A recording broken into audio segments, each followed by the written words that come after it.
Special cargo missions can be extremely frustrating and annoying sometimes, but if you do it right, it is extremely profitable business.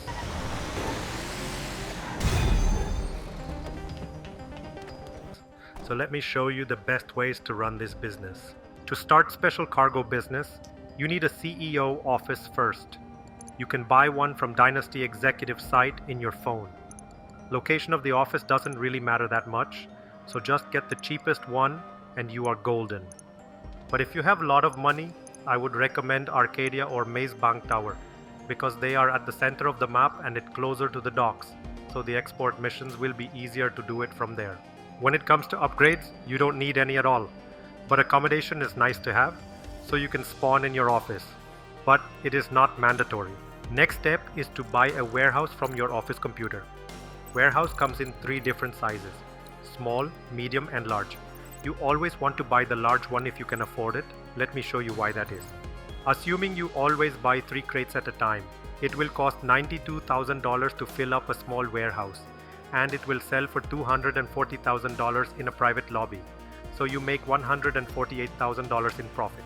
And it will cost $252,000 to fill up a medium warehouse. You can sell it for $735,000. So you will make $483,000 in profit. Finally, it will cost $666,000 to fill up a large warehouse. You can sell it for $2,200,000. So you will make $1.5 million in profit.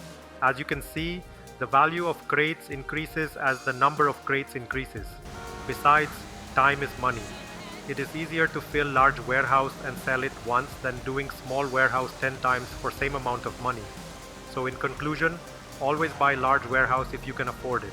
Location of the warehouse doesn't matter that much. As long as it is relatively close to the center, you are good. But if you get any of the bottom right warehouse, it will be closer to the docks. So the export missions will be easier to complete. Export missions are the new feature Rockstar added to the game. You can start it by speaking to the assistant. Then all you have to do is pick up the flatbed truck from one of your warehouses and then deliver it to the docks. Let me give you a quick tip. When you are about to enter the docks, instead of taking the highway, take a left from here. It will save some time. You can do this in every 48 minutes and it will pay $50,000. So there is no reason to not do it. Now, before you can start selling, you need to acquire enough goods in your warehouse. You can do it by sourcing crates from your office.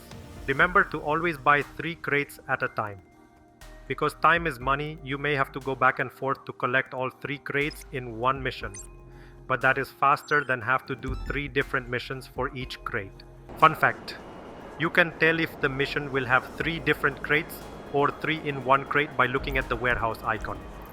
If the warehouse icon is visible on the map, it is a 3 crate mission. If the warehouse icon is invisible, then it is a 3-in-1 mission, aka the Dream Source mission. Let me give you a small tip for 3 crate delivery missions. Whenever you drop a crate at the warehouse, instead of using big yellow circle, get out of the vehicle and walk into the warehouse. It will save you few seconds. One of the source missions that people hate most is the sea missions. But it is actually pretty easy if you have a flying armed vehicle like Deluxo or Buzzard or Oppressor. Just go to the sea and destroy the ships from afar. Then approach the wreck and carefully take the crate and return to the warehouse. Careful not to sink your vehicle if you are using Oppressor or Buzzard. Sometimes you will get a mission to figure out real cargo from 4 different vehicles. There is an easy trick to figure this out. Pay close attention to the map. The crate that stopped blinking last will always be the real crate. Just go to that location and confiscate the vehicle and return it to the warehouse. Pretty straightforward. Similar method can be used in the Trackify app mission. The red dot that appears last will be the real crate vehicle. And another mission people hate so much is the underwater one with Lupe. This takes you all the way to north side of the map, and you have to spend a lot of time underwater to get the crates. Thankfully, there is a way to completely skip these missions. See, this is one of the new missions Rockstar added recently. So instead of starting sourcing mission from the office, start it from the Terrorbyte. Then you won't get this mission since new missions have not integrated to the Terrorbyte just yet. I think this is a good segue to talk about the Terrorbyte. It is the bread and butter of any self-respecting special cargo grinder. It has some upfront cost, like you need a nightclub to buy this vehicle, but nightclub is one of the best business in GTA Online. So it is a worthwhile investment anyway. It will save you so much time because you can start the sourcing mission from the Terrorbyte instead of the office. Just park the Terrorbyte outside of the warehouse and you are good to go. Remember, you can park your oppressor inside Terrorbyte. It is super helpful.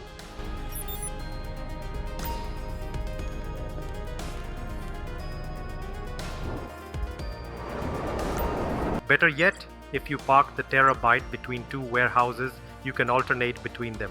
That way you won't have any cooldown for the sourcing mission.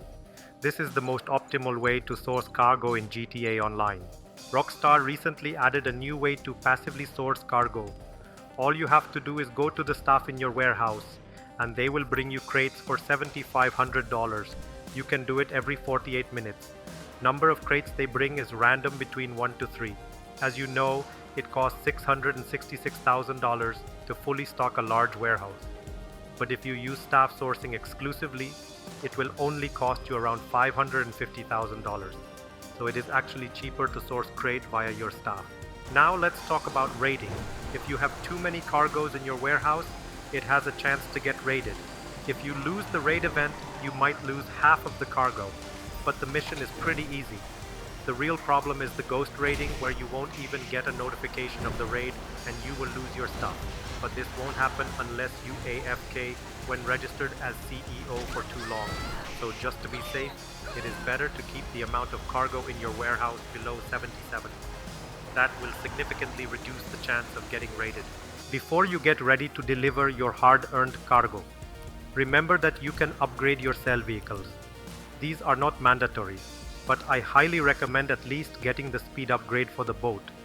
Otherwise, it is too frustratingly slow. It is time to sell our stocks. There are 3 types of sell missions: land, sea, and air. The land mission is pretty straightforward. You will get trucks loaded with cargo, and you need to deliver the cargoes to the given locations. The number of trucks you get depends on the number of cargo you have. If you have 9 or less cargo, you will get 1 truck. If cargo is between 9 and 27, you will get 2 trucks.